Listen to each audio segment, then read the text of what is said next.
Welcome to Labor Talks, a podcast by NJASAP and for NJASAP that shares important news and information that you consume on your schedule. Labor Talks will tackle vital topics like safety, contract administration, the labor management relationship, and how to navigate life as a NetJets pilot. And we will bring this information to you with the help of experienced union leaders, industry consultants, and subject matter experts. Whether you listen in your car, on the treadmill, or while working on tasks around your home, Labor Talks is a worthy investment of your time and attention. Join your fellow pilots and advocates as Labor Talks.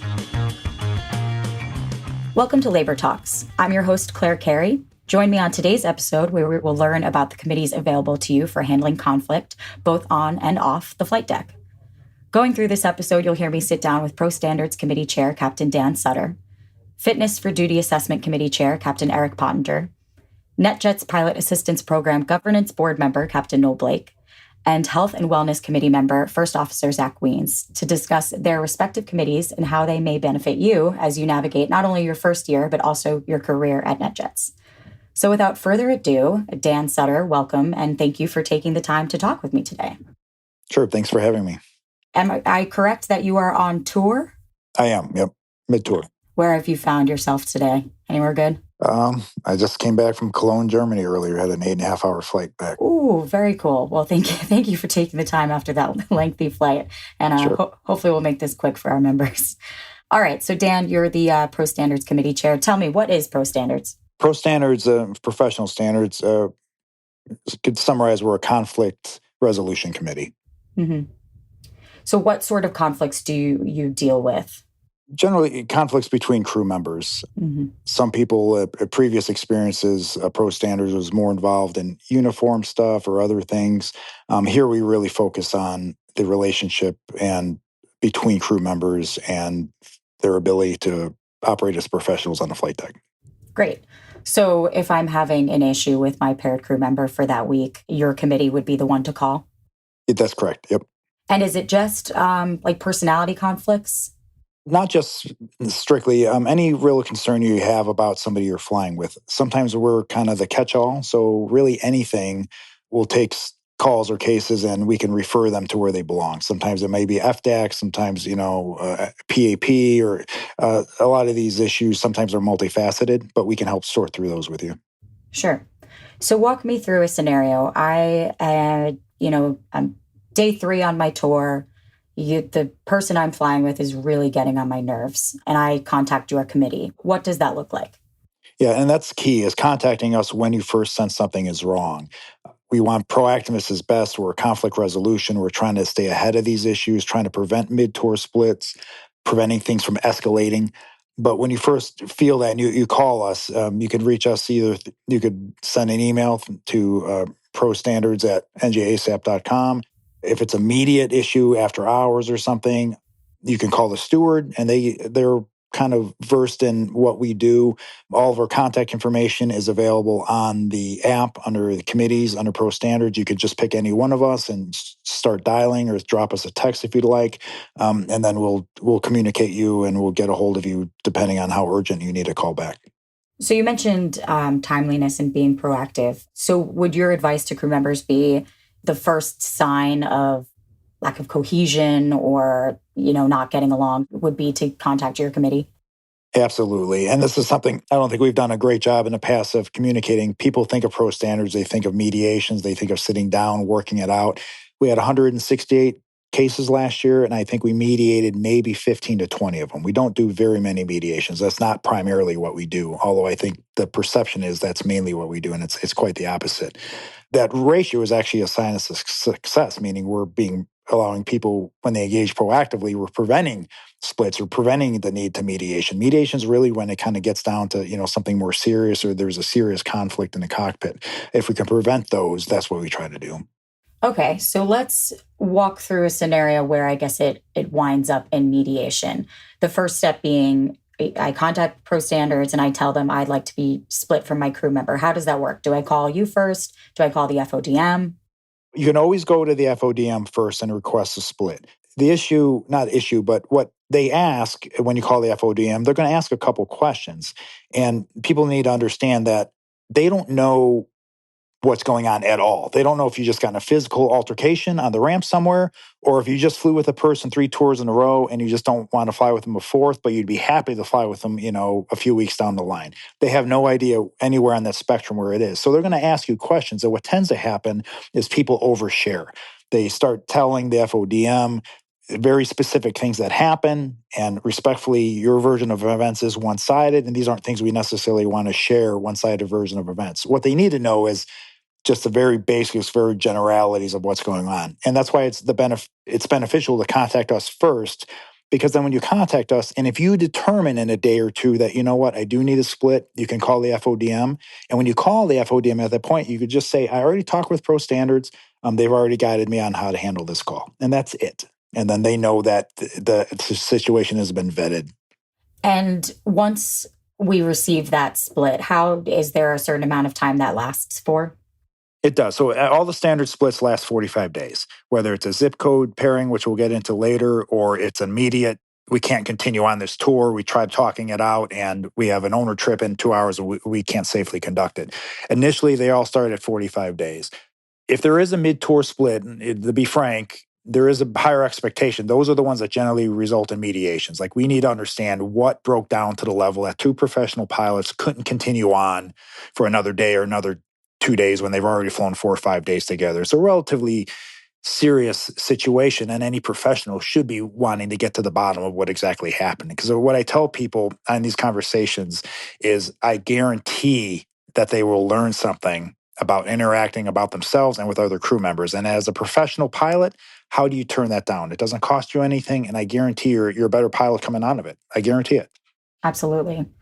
So when do those mediations typically happen? Immediately following the split, or after the split, timeline has elapsed or lapsed? Generally, the 45 days buys us time. Time, as in many aspects of our life, is the best vetting, meaning you write an angry email, you don't hit send right away. You write a text, you hold off for a bit. So when people first call us, it depends on where they're at. If it's happening live and it just happened and they're all worked up and they're emotional about it as a completely normal reaction, that's one thing. And what I advise crew members quite often is, let's talk now. Let's make note of how you feel about the situation right now. And let's talk 2 or 3 days when you get home from your tour. And let's note how you feel then. Those 2 reference points creates a vector. And we can see how you feel. If you feel even more strongly about it when you get home, you can kind of see where it needs to go.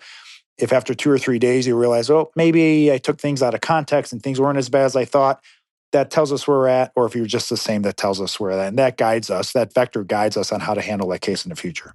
Very cool. All right, so we've arrived at mediation. What does that look like? Is it in person, over the phone? It's over the phone. We have 9 volunteers, including Dave Yules and I, who are the chair and co-chair. And all of our volunteers are trained workplace mediators. Not just trained workplace mediators, but we're trained to the level that, in theory, we don't do it. We could train you to be a workplace mediator if we wanted to. So it's a full week-long course, certification from the Mitigation Institute, which is out of Florida. And we would hand the cases over to one of the volunteers to run the mediation. And the key point is Dave Yules and I, we take the initial calls and we vet the calls. Because what we want is confidentiality is very important, and we need to vet it for what fleet. Like, we don't want somebody mediating your case that's in your fleet, right? We don't reputation kills the work we do. So we try to limit reputational issues. So we hand the case off to one of our mediators, and as quickly as they can arrange a mediation between all 3 parties, the faster it's done. We've had mediations done the same day. We've had mediations done in 24 to 48 hours. And unfortunately, we've had mediations that drag on for weeks and weeks and weeks, where our mediators are available, making themselves available at vacation and time off and stuff, and one side just won't commit. And at some point, we just have to back away. So you brought up zip code split earlier. What's that exactly? Zip code split. So zip code being like your local area. If you're in the same fleet and you live nearby in the same base, specifically a 7-7 or 8-6 schedule, especially if you're in a smaller base, let's say like San Antonio, the computer, Fusion or whoever runs that, is going to pair you routinely. It's a perfect setup. If you got a PIC, SIC, and people know, you're going to see 2, 3, 4 tours in a row. Oh, look, I love my wife to death, but if I had to do 5 tours with her, I might need a break, right? And that's the same thing. So zip code means, hey, I just need a break. There's no harm, no foul. I have no problem flying with that person again in the future. I would just like to get a bit different experience. We also have these with new hires too. Sometimes new hires will get paired routinely with 2 people, 2 or 3 tours in a row, and they just want different perspectives. And there's nothing wrong with being on probation and asking for a different captain to fly with, just so you get a bit different perspective on how line operations are conducted by different pilots. And the way we roughly define a zip code pairing is if you've flown with someone 2 tours within 90 days, then that 3rd tour you call in, you want a zip code pairing, that's it. It'll last 45 days. After day 46, you can be paired again. Very cool. Are you able to request like a shorter length of time for the zip code splits, or is it just always a firm 45 It's always days? 45. If you need 30, you need 45. There's nothing wrong with it. And we don't want people feeling guilty. It's no different than a fatigue call. If you might be better at 11 hours, you know what? You're still getting 14. Right. Yeah, good point. Dan, are there any frequently asked questions that your committee receives that you'd like to answer or enlighten the membership on? Basically, yeah. So one of the biggest questions is, which unfortunately is not a tool we have, is how do I never fly with this person again? And that's not what we do. There is a permanent exception list that exists at NetJets, at the company. There is no access to that permanent exception list through Pro Standards. That permanent exception list run by the company is things for like relationships. You were engaged in a lawsuit together. You were previously relationships started that went sour. You had whatever it may be, very serious legal, ethical, harassment type issues, maybe disciplinary issues or something you had with someone, or very bad incident or something that resulted in bent metal. The company runs that. What we do is we call ourselves like a repair shop. And it's not so much a repair between the 2 individuals who have an issue. It's we want to prevent future issues. So how did we get to this point where I needed to split from this person? And how did I prevent a split, not necessarily from that person, but from that situation happening again in the future? Obviously, as professionals, we take pride in ourselves and how we engage with each other. Tours can, we're in a very intimate space on the flight deck. There could be a bit of vulnerability or, a pride issue as it comes to either calling in and admitting that you have a conflict with someone, or finding out that someone called in about you with a conflict. What would your, advice be to crew members who feel that way? One, it's totally natural. Everyone is going to feel that way, especially the more you consider yourself a professional, the more potential your ego is going to be bruised on this idea that where did something go wrong? And I have to say is when people come to us, they are doing the right professional thing. I say this quite often. You're talking to the right person at the right time, and you're going the right direction.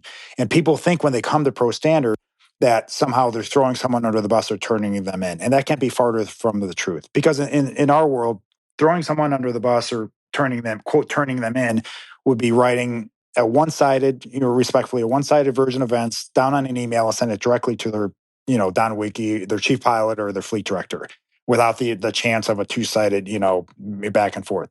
These people are coming to a confidential union committee that represents both members equally. We are neither judge nor jury. We're there strictly to, again, lack of a better term, is mediate and make the situation constructive. It's a professional thing to do, is come to Pro Standards. And I ask quite often is if the roles were reversed, how would you want that person to handle if they felt the same way about you as you do them? Yeah. And I guess, too, at the end of the day, it's important to remind everyone that it's imperative to have like a respectful and conflict-free relationship between crew members in the cockpit. It's necessary for flight safety. So at the end of the day, the best case scenario, you walk away from this having bettered yourself through the mediation process or just talking it out with your crew member, but also you have upheld flight safety. Absolutely. Which is all we can strive for. Absolutely. So what advice would you give to someone who is maybe a bit hesitant to contact professional standards? It's free, and proactiveness is key. Especially a mid-tour split, less than ideal is saying is getting a mid-tour split with no contact to either the steward and or us before it happens.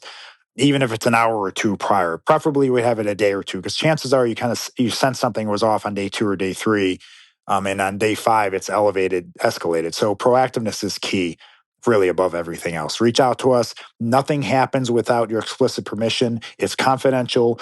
We won't do anything. We won't say anything. We won't initiate anything without your permission. Feel free to call us. Speak freely. It's a confidential call. And actually, to clarify, especially for our new members, how is it that they get in touch with you? Do you guys have one phone number, or is it your personal numbers? Our personal numbers are listed on the website. An email to professionalstandards@njasap.com with call me, and a phone number is ideal. And a phone number is key. We get a significant number of emails without any contact info. People will spend quite a bit of time filling out an email, a couple paragraphs, and really a lot of this needs to be done on the phone. One, because a lot of things that need to be said shouldn't be written on paper, right? Because they're one-sided version of events, and we don't want a written document of this. We want the ability for people to speak freely and not have to purse their words, because they're putting them down on paper or in an email. All right, Dan. Well, thank you very much for sitting down with me to discuss pro standards. I'm going to move on to my conversation with Eric Pottinger to discuss FDAC. So everyone stay tuned. Thanks, Dan.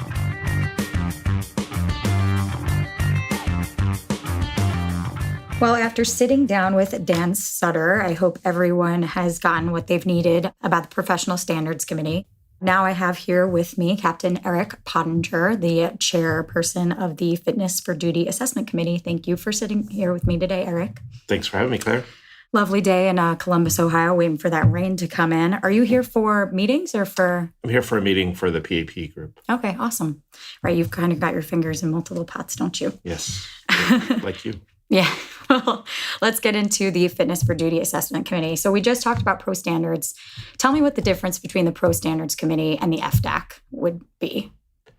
The FDAC committee is looking for medical issues that a pilot is either ignoring or is unaware of. And we help them hopefully address that issue and get it resolved.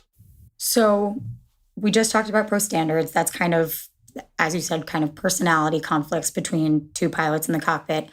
What are some signs that a conflict in the cockpit goes beyond a personality problem and might become or is a medical problem? I would say symptoms would be the biggest difference. We're looking for issues with, for example, hearing or eyesight, potentially someone telling you the same story 3 days in a row and not remembering that they told you that story.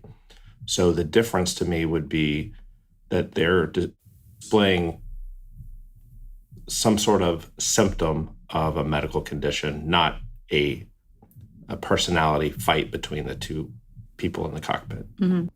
So I'm flying the line with someone, and as you said, they're exhibiting symptoms. They've repeatedly told me the same story. They're having a hard time hearing. Maybe their eyesight's a little off. What do I do? How can I help them? The best way to contact our committee is at our email address, which is FDAC, Foxtrot Delta Alpha Charlie, at NJASAP.com. And then myself or my co-chair or my volunteer will reach out to you. And we keep it anonymous. So unlike Pro Standards Committee, where you are supposed to try to get together to work out the conflict, in our committee, we keep it confidential and anonymous. And the person that you're discussing with us will not be notified of who, if you want to say, turn them into our committee, turn them in. So it sounds like the real purpose for FDAC is just to ensure safety and wellness at the end of the day. Absolutely. It's for the wellness of the person that we're concerned about, but it's also for the safety of all the pilots and all the employees at NetJets, because we have to keep the national airspace system safe. Absolutely. So let's reverse roles. Say I'm the one that someone has called with concerns. So what happens from there? FDAC gets an email regarding myself. Now, what does that look like for me? So you're the one that has been referred? Yes. Okay. So I would talk to the referring pilot and say, I can reach out right away, but they may be suspicious that you're the one that referred them to our committee, or I can ask you if you want me to wait a little bit. Mm-hmm. So let's say you ask me to wait a couple weeks to reach out to the other pilot. Once I've reached out to the pilot in question, if it is indeed an FDAC possible case, then we would get a crew pairing list of everyone that the pilot has flown with over the last 6 months, and we try to reach out to each one of those crew members. It is anonymous for all the crew members involved, and we just ask what it was like flying with them. Once we get all those data points collected, then I would reach back out to the pilot in question, and I would say, here's my findings. And much like an ASAP report, it is all de-identified. I don't tell the pilot who I talked to. I don't tell the pilot who said what. If you give me an example of we were flying from Teterboro to West Palm Beach, and this is what I experienced, I would not mention the airport pairing. I would de-identify it. And then I would let the pilot talk and say, give me some feedback on what I've presented to them, what the data points are, and then we would go from there. So does it ever progress then to a medical assessment? So FDAC is a voluntary program. I can have all the data points in the world that suggest that there's a potential medical problem. Mm-hmm. But because it's voluntary, if you decide you do not want to participate, then there's not much I can do about that. If you do choose to participate, yes, we have a protocol that we follow. We get you in touch with one of the doctors at AMAS, which is Aviation Medical Advisory Services, that deals just with these cases. His name is Dr. Riccatello, and he will do an assessment and try to figure out what could be possibly going on and what evaluations need to be done. At that point, you can still back out of the program. So I imagine a frequently asked question that it might come up is the medical care for assessments covered? The company pays 100% of all of the medical expenses involved, including copays and including any travel to any medical evaluations. At the same time, you remain on your 100% base pay for up to 1 year. And then in the event that pilot is able to return to the flight deck, what kind of care, or what can they expect from there? That depends on what the medical evaluation has said or what the diagnosis is. If you come back with a special issuance, you have to follow what the special issuance tells you. Are there any frequently asked questions that your committee gets asked that you'd like for the pilots to know? The biggest questions I get are, if I refer someone, can I stay anonymous? And of course, the answer is yes. The other question is, if I come into the FDAC program, could I lose my flying career? And unfortunately, the answer is yes, because there are certain medical conditions that are permanently grounding. Mm-hmm. We hope that doesn't happen. The goal of FDAC is to get you back in the cockpit, but unfortunately, that can happen. And what would you say to anyone who is hesitant to reach out to FDAC? I would suggest that they reach out to us because they may be not only saving the pilot in question's life, but they may be saving other people's lives as well. Well, Eric, thank you so much for sitting down with me today. I really appreciate it. And I hope our members learned a bit more about FDAC. Wonderful. Thank you so much for having me. And everyone listening, stay tuned as we get into NetJet's Pilot Assistance Program. Thank you for continuing to listen to our loaded episode where we're discussing pro standards and FDAC and all of the various committees that benefit our members. Next, we'll be talking about the NetJet's Pilot Assistance Program. And I'm sitting down now with Captain Noel Blake, who is part of the PAP Governance Board. Noel, thank you so much for taking the time. I appreciate it. Oh, thanks for having me. You mentioned you missed a connection in Denver last night. So where have you found yourself today? I was able to get off the flight and I'm still here in Boise. So okay. Thankfully, I got to sleep in my own bed last night, which is always a bonus. Yes, it is. All right, cool. Well, let's introduce our members to the NetJet's Pilot Assistance Program. What can you tell me about it? Well, The program was started in 2006. It's a unique committee in that it's a very good collaboration between the union and the company, and it is designed to save lives and save careers. First and foremost, that's our mantra. It is, even though it's called the NJPAP program, it is part of the FAA HIMSS program that, again, is designed to get people with substance abuse issues back in the cockpit, back and getting their medicals back. That's really important work. So, how is it that members can get help from the PAP program? Well, first and foremost is if they think they have a problem themselves, they can contact the NJPAP, all four of us. They can contact any one of us confidentially and, reach out for help. That's the first way. The second way, unfortunately, is DOT positives, where they have gone in for scheduled testing from the company and have tested positive uh, over a 0.02. We'll get them in the program, or we'll get them assessment, I should say. And the third way is someone else having a concern and calling on their behalf, and then we reach out to them. And you mentioned getting in touch with PAP. What would be the best way to get in touch? The best way would be through your union steward, and then they'll get in touch with us. Noel, what would your advice be to any pilot who feels they are struggling or sees one of their peers struggling and is hesitant to reach out to PAP? Well, that's a good question. As pilots, we're type A personalities, and we don't think we need help. We think we can deal with problems on our own. And the problem with that is, especially with substance abuse, is we're usually the last people to see it.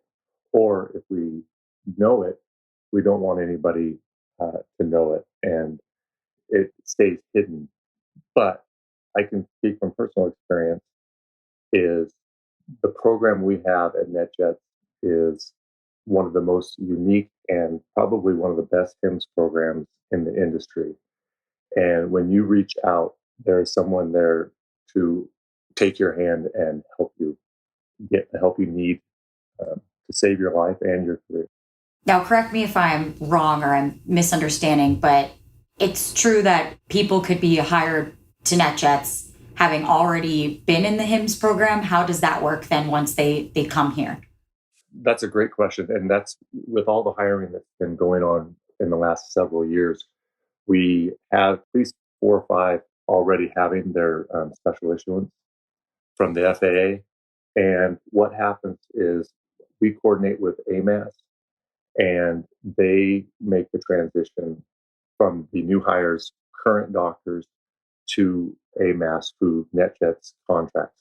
It, since we have such a good relationship with AMAS, and AMAS has such a good relationship with the FAA, it's almost a seamless transition for the pilot.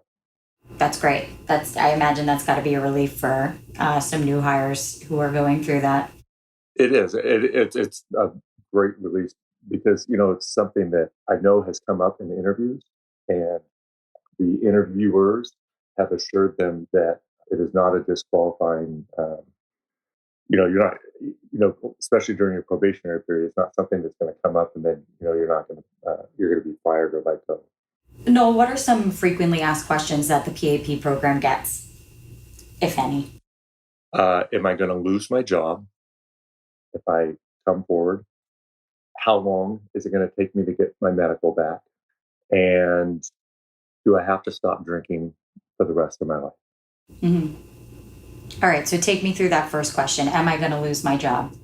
The short answer is no.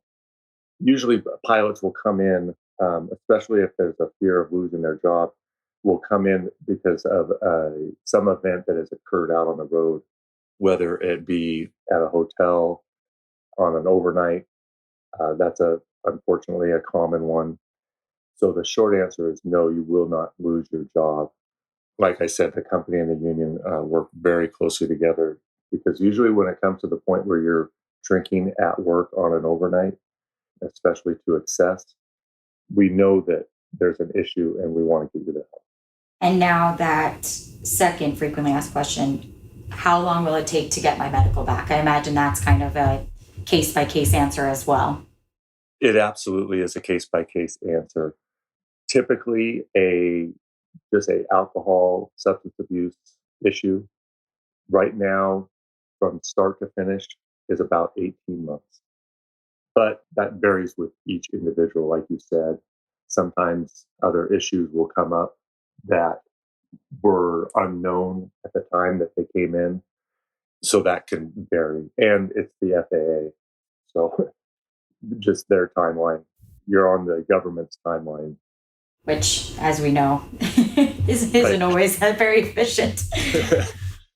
And that final frequently asked question you mentioned, am I able to drink again, or do I have to quit for the rest of my life?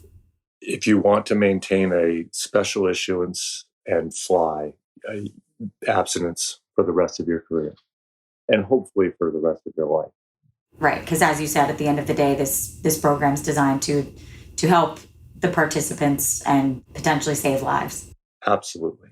I just want to touch on the confidentiality of the program, because I'm not really sure we really dove into that. So can you speak on that? Absolutely.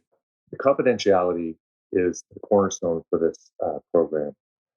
There's a lot of shame, there's a lot of fear. And if we didn't have the confidentiality that we do for not only the participants, the peer and company monitors, this program wouldn't work. And everybody involved in this program is held to a very high standard when it comes to confidentiality. Noel, is there anything else that you want our members to know and understand about the NetJets Pilot Assistance Program? Yes.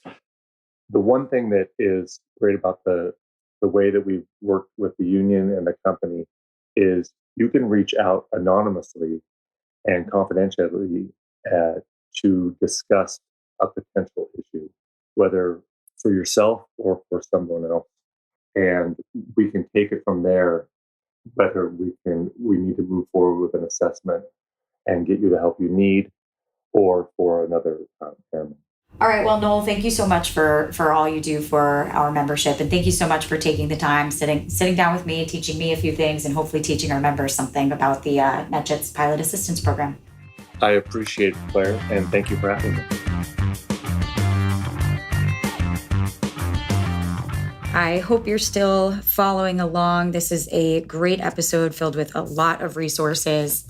And after listening to PAP and FDAC and Pro Standards, that brings us to our Health and Wellness Committee. And with me, I have Zach Weens, a member of the Health and Wellness Committee, to shed some light. Zach, thank you so much for sitting down with me. Thanks for having me, Claire.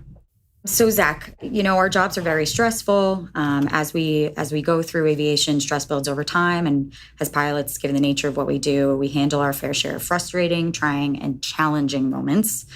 And sometimes all that stress, both on and away from the flight deck, kind of begins to reach a boiling point. So tell me, what can we do if that happens? Absolutely. We all deal with stress, and both on the job and away from it. And the HOC committee is made up of about a dozen of us that are there 24/7 as trained individuals ready to take your phone call and sometimes just listen to you and sometimes refer you on to get some additional help and support. Great. So you said available 24/7, you're accepting phone calls, made up of 12 committee members. What kind of training do these committee members go through? Because if I'm dealing with something emotional or stressful, I don't want to call just any, and I don't feel like I could turn to someone from home or a peer. I want to know I'm in good hands. Yeah, that's understandable. I actually just recently went through the training myself, and I went out to Indianapolis for 4 days. It was a joint training session that was hosted by Republic Airlines Union out there, the Teamsters Union, and they put on a 4-day training that went through all of the different ways that we can help support and listen and get the person the help they need. A lot of times what somebody needs is just a peer that's willing to be there and listen and help support them through it. And sometimes they need additional help. But we all went through a pretty extensive training that helped us get there. That's great to hear. So you mentioned additional help. What does it look like if I've spoken to the peer support volunteers and I just feel like I need to take an extra step? Yeah. About 80% of the calls we get, really what the person needs is just somebody to listen and talk to them. So if that's what happens, it might be a single conversation. It might be a follow-up conversation afterwards. And sometimes just talking through it with that peer helps them. If it's somebody where they're maybe dealing with a little bit deeper level of mental health concern or feel like they want maybe some quote-unquote professional help, we have Dr. Jessica Oslander, who oversees our program. She's an amazing resource that's involved with a lot of the unions across the country and the pilots. And so we can refer to her and get additional advice. We also have a whole team of vetted counselors that are through our EAP program. And so we can get you in touch with somebody that understands what pilots go through, understand that we have a medical that we also want to protect, and get us the help that we need. So sometimes it's just talking, and sometimes it's us getting you in touch with a medical professional that can help you in a better way. Mm-hmm. For the untrained ear, what is the EAP program? That's the Employee Assistance Program. So the Employee Assistance Program allows you to be able to go in and talk to a counselor outside of our medical insurance. So this is a negotiated benefit that the union got for us and allows you to be able to see this counselor outside of your insurance. Zach, if you don't mind me asking, what motivated you to join the Health and Wellness Committee? I'm a career switch guy. I spent 22 years as a firefighter, and so I feel like I kind of have that helping nature in me. Mm-hmm. And I'm married to a mental health therapist also. So the idea of counseling and therapy is talked about in my house a lot. Mm-hmm. And I enjoy helping people. And I know that sometimes people just need a little bit of extra support. Mm-hmm. That's great. We're glad to have you on the committee. That's awesome. What would your advice be to anyone who is maybe hesitant to reach out to Hawk? Yeah, I think that there's still a stigma around mental health out there. And I think it's important to know that there's people out there to help you, that there's a lot of us that go through this and deal with issues, and that it's not going to necessarily be some sort of medical jeopardizing event to come and seek care. And matter of fact, it's better to come and seek care right away as opposed to let something wait on you. It might be something as simple as that you're just having disagreements with people in the flight deck on a regular basis, or you're not sleeping well, or maybe it's that you have a family member at home that's sick or dying, and you're just not quite sure how to deal with it. All of these things kind of add up to us and start to weigh on us. And I think the sooner you can come get help, the better. Great advice. So, Zach, you talked about the stigma around mental health, especially as it comes to our industry. Have there been any industry gains in that regard to help us better understand and cope with mental health? There have been. And Dr. Oslander, who oversees our program, the therapist, has been actively involved with a lot of that. And as of some rulemaking in late 2024, there's now an increased number of diagnostic codes that somebody can have. I don't have the exact number off the top of my head, but I believe there's almost a dozen different ones that a person could be diagnosed with, from things like generalized anxiety to depression. It's now okay to be sad, and you can still keep your pilot's certificate. Mm-hmm. You can now actually even go on a couple of different sorts of medications that can even help with it. And sometimes that's what somebody needs. Mm-hmm. So yeah, there's still, I think, a big stigma around receiving mental health care. And I think the FAA has a long ways to go, but they are making some really good positive progress towards things. And it is okay to come and talk to us. And I think that's the big thing, is that if you're concerned, you can give us a call and we can help talk to you and maybe ease some of your fears and help guide you towards the help that you need. And maybe just talking with a peer will help. And if not, we'll get you in touch with somebody that really can help you. Mm-hmm. We like to say, start a small conversation that could have a big impact. So if you feel that you'd like to reach out to the Hawk Committee, please reach them at 614-454-1740. Once again, that's 614-454-1740, or via email at hawk@njasap.com. That's HAWC at NJASAP.com. Zach, thank you so much for your expertise on this matter. I really appreciate it, and I'm sure our members will as well. You're welcome. Thanks for having me, Claire. And thank you again for joining us for today's edition of Labor Talks. If you're interested in learning more about today's episode or have questions you want answered, please send an email to mentor@njasap.com, and the first available mentor will provide you with support and information. Thank you for joining us today on another episode of Labor Talks. If you haven't already done so, please follow NJASAP on Facebook, Instagram, and Twitter @NJASAP. Show your support for the union with comments, likes, and shares. If you enjoyed this episode, encourage your fellow NJASAP members to tune in, and please share recommendations for future podcast episodes with us at podcast@njasap.com. Stay tuned for our next episode, and until then, this is Labor Talks, presented by NJASAP.